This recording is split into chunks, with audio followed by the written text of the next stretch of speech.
Bueno, respecto a la creencia de que no existe un vínculo emocional cuando se ha tenido un bebé que no nació o un bebé que muere al momento de nacer, les puedo compartir desde mi experiencia que tuve la oportunidad de experimentar la muerte de dos bebés. El primero, a sus 25 semanas de gestación, era una niña y muere dentro del vientre por una situación de preeclampsia. La segunda bebé muere a la semana 38, justo el día del parto, cuando por contaminación del líquido amniótico eh, aspira, se asfixia y nace, pero no logra sobrevivir y 8 horas después muere.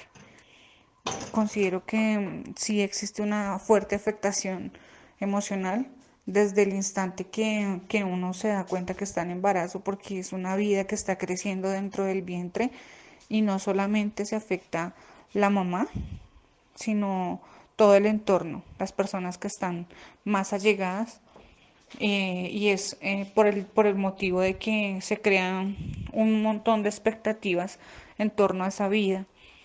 Uno construye un futuro alrededor de ese nuevo ser. Y al no tenerlo, al frustrarse todas esas expectativas, pues uno definitivamente experimenta un dolor emocional muy fuerte, inexplicable, no tiene uno cómo explicar ese sentimiento, porque esa personita que era parte de uno, de un momento a otro, con la que uno construyó toda una vida, en un instante ya no está.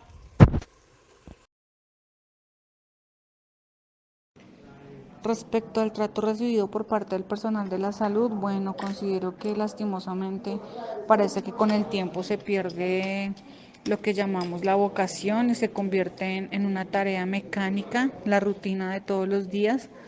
Ya tienen experiencia, ya asumen que los patrones de conducta de sus pacientes ya son típicos y que no es nada grave, entonces se pierde la oportunidad de desarrollar ese sexto sentido que les puede decir algo está pasando, escuchar realmente la necesidad o lo que está manifestando el paciente para poder descartar cualquier riesgo. En mi caso, en las dos oportunidades lo experimenté. Con la primera bebé, yo manifesté que tenía un dolor de cabeza intenso y que llevaba 3 días sin sentir los movimientos de la bebé. Entonces la enfermera, para tranquilizarme, no se preocupe, eso es normal, los bebés a veces no se mueven. Además, las madres primerizas son muy nerviosas, no se preocupe. Coloca el Doppler para escuchar el corazón y ahí se escucha el corazón. Pero eso no es algo que determine si un bebé está bien o está mal. Yo estaba con tensión alta, estaba manifestando preeclampsia y el bebé ya no se estaba alimentando. Lo que se necesitaba ahí era una ecografía, no un Doppler y que me digan que todo está bien. En la segunda oportunidad, ya teniendo un antecedente, entonces a las 38 semanas la enfermera me toma su monitoreo fetal y sale mal. Ella asume que el bebé está durmiendo y me manda a tomar algo caliente o a comer una chocolatina. Pasan 2 horas y me mandan a hacer otro monitoreo fetal, el cual también sale mal. Me manda entonces a almorzar y el tercer monitoreo fetal 2 horas después, es decir, han transcurrido 6 horas, vuelve y sale mal y solamente hasta ese momento el tercer monitoreo se lo muestra a la ginecóloga y la ginecóloga se da cuenta que el bebé está en sufrimiento fetal y me manda para cesárea de emergencia. Entonces yo estaba tranquila, yo nunca manifesté dolores de parto ni nada, pero ellos son los que saben. Y teniendo un antecedente como el que yo tenía, no debió esperar a hacerme 3 monitoreos, sino, en mi opinión, en el primer monitoreo se debe manifestar de inmediato al especialista para que el especialista tome una decisión y no asumir de que todos los cuerpos son iguales, de que la conducta de los bebés es la misma, porque no, desafortunadamente no es así. No podemos generalizar en el caso de una vida. En mi caso Pienso que fueron 6 horas de sufrimiento fetal que se hubieran podido evitar y hasta se hubiese podido salvar esa vida. Entonces, y el personal médico, los especialistas también a veces hacen lo mismo, generalizan los síntomas, asumen por su experiencia que todo va dentro de lo normal y no tienen como ese, que te dijera, ese sexto sentido para examinar y descartar cualquier cosa que se esté presentando, ¿sí? Porque en la semana 34 yo me hice otro monitoreo de un control de chequeo y el doctor sí observó que algo pasaba en el monitoreo, pero no le dio importancia. Hablaron con otro especialista y dijo, no, dejémoslo así, no pasa nada. Y no sabemos si desde esa semana la bebé mía estaba presentando sus problemas de asfixia en la segunda bebé que fue la que llegó a la semana 38. Entonces también por parte del cuerpo médico especialista, pues pienso que hace falta un trato más, no sé, como evaluar más la situación y no asumir que las cosas están bien, más bien siempre pensar que algo puede estar mal y descartar.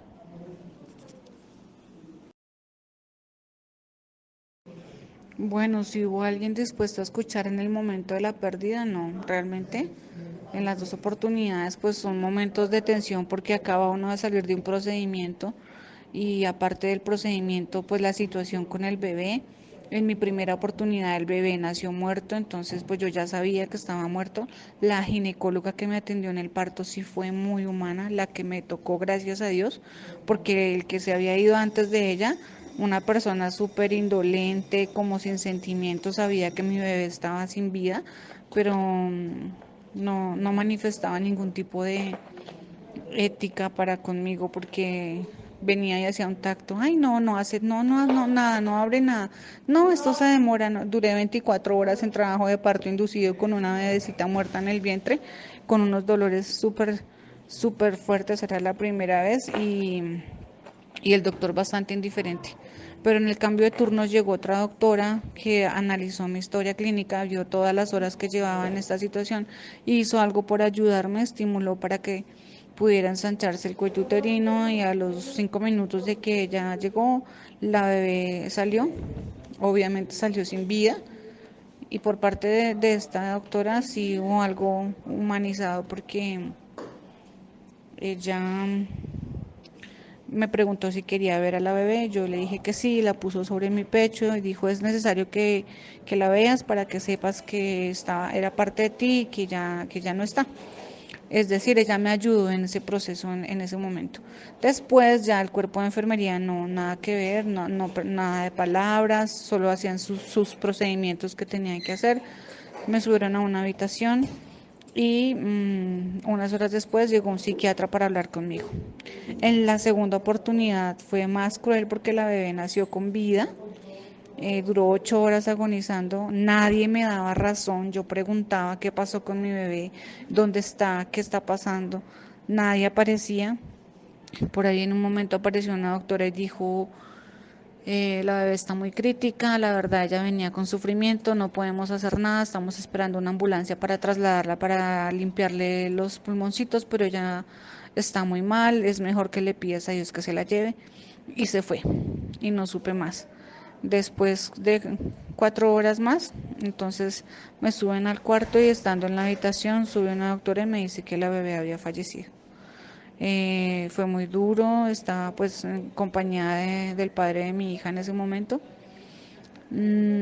Pues asumir la situación, el golpe fue muy fuerte en esta segunda oportunidad porque ya me había pasado y no esperaba que esta vez me pasara y sentía mucho enojo porque sentía que era responsabilidad del cuerpo médico, ya que no tuvieron como esa diligencia para darse cuenta que algo estaba pasando.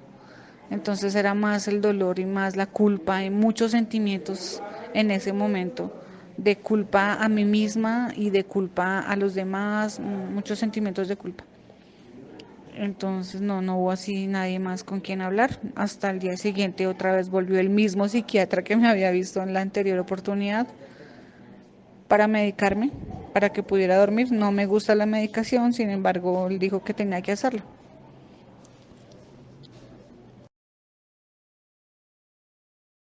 Bueno, creo que esta pregunta se relaciona con la anterior.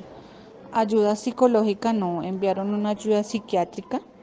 Creo que en esos momentos es mejor un psicólogo que un psiquiatra, aunque bueno, no puedo determinar el grado de afectación en ciertas personas, porque sé que hay personas que logran salirse de sus cabales y empezar a construir una realidad paralela para evitar el dolor, y en esos casos sí se necesita la medicación. Entonces creo que es necesario tanto la atención psicológica en primer lugar y la psiquiátrica en segundo lugar. Yo no recibí atención psicológica, solamente me vio un psiquiatra, y la atención psicológica fue algo posterior por una orden médica que me dieron para que pidiera por consulta externa una cita con psicología. Y dar con un buen psicólogo, ¿no? También, porque a veces hay psicólogos que le dicen a uno, ay, ya supérelo. Y no es así como tan, ay, ya supérelo. Bueno, las etapas de duelo que pasé fueron diferentes en los dos casos, porque en la primera, pues, tenía 26 semanas de gestación y fue duro el momento cuando en la ecografía se ve que el latido cardíaco ya no está. Entonces es un golpe muy fuerte porque ya venía pues con muchas ilusiones y la alegría y ya estábamos comprando las cosas y no tenía muchas cosas pero ya las tenía. Entonces la etapa ahí yo creo que fue, eh, no sé cómo escribirla, una etapa como de frustración, eh, el no aceptar las cosas, el tener que asumir que ya no estaba el bebé, la impotencia. Pues no tengo bien clara cuáles son las etapas del duelo, pero sí pasa uno como por la parte de primero no aceptar la situación, después tratar de asimilarla y después tratar de buscarle una explicación de por qué ocurrió. Eh, Y en el otro caso con la otra bebé, pues fue peor porque ella nació viva y no había ningún indicio de preeclampsia. Tuve en ese segundo embarazo, todo iba perfecto, ni siquiera tuve un dolor de cabeza. No había motivo para que muriera, entonces fue muy de golpe, muy de sorpresa. Ya teníamos todo, habíamos hecho shower y todo, tenía su nombre. Y ese día yo iba, era feliz a recibir a mi bebé. Y todo se tornó en un día de oscuridad. Entonces fue más difícil. En esta etapa, la verdad, sí sentí deseos suicidas. En el momento de la culpa, decía yo era mi culpa, entonces yo no merezco vivir y sentía ganas de morirme y solo le pedía a Dios que se llevara mi vida, que yo no quería vivir. Entonces no sé qué etapa será esa, pero era una etapa de querer morir. No tenía otra explicación. No, no tenía sentido mi vida sin ese ser que acababa de partir. No quería vivir sin ella. Y como les dije anteriormente, pues yo creo que es mi fe en Dios la que me ha sostenido de una manera inexplicable para levantarme de esa situación.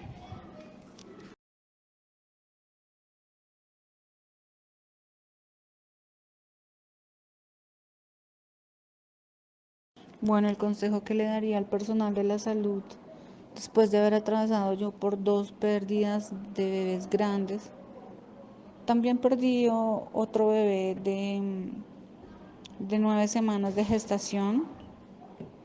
Fue duro también, muy duro, aunque no había conocido su sexo, no sabía, pero en todos los casos yo puedo desde mi punto de vista decir que la experiencia es igual, sin importar el tiempo que uno tenga de gestación.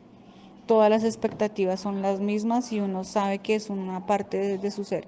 Entonces el consejo que les daría, pues, en primer lugar, estar muy atentos a cualquier señal, aunque no sea de alarma, porque uno no sabe en qué manera puede estar afectándose un bebé dentro del vientre ni cómo está el cuerpo reaccionando ante ese bebé. Entonces no todos los casos son iguales, sino nunca, yo creo que nunca se puede generalizar, porque cada cuerpo es un mundo completamente diferente.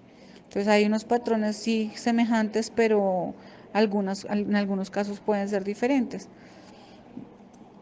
Y ya después de que no se puede hacer nada por evitar la situación, pues tratar de tener un poco más de solidaridad con el dolor de la persona, entenderla, ponerse en su posición, decirle tal vez palabras como de entendemos tu situación, estamos contigo, eh, vas a estar bien, vas a salir adelante, tal vez palabras de afirmación y obviamente pues tiene que preocupar por el bienestar físico, de la estabilidad del cuerpo, pero también la estabilidad emocional. Entonces suministrar ayuda psicológica, ayuda psiquiátrica, sí es muy importante. Y sobre todo pues de parte del cuerpo de enfermería no hacer las cosas de manera tan mecánica ni asumir que ya todos se lo saben porque no es así. Creo que los médicos y los enfermeros son instrumentos de Dios en esta tierra y deben hacer su tarea siempre con la mejor actitud, aunque estén cansados, y yo sé que Dios es el que les va a recompensar, bueno, para los que creen en Dios, todo el esfuerzo que hagan, la obra de amor que hagan por las personas que están en esos momentos tan vulnerables, porque uno en esos momentos se siente que no vale nada. Sentirse que lo tratan bien ayuda mucho.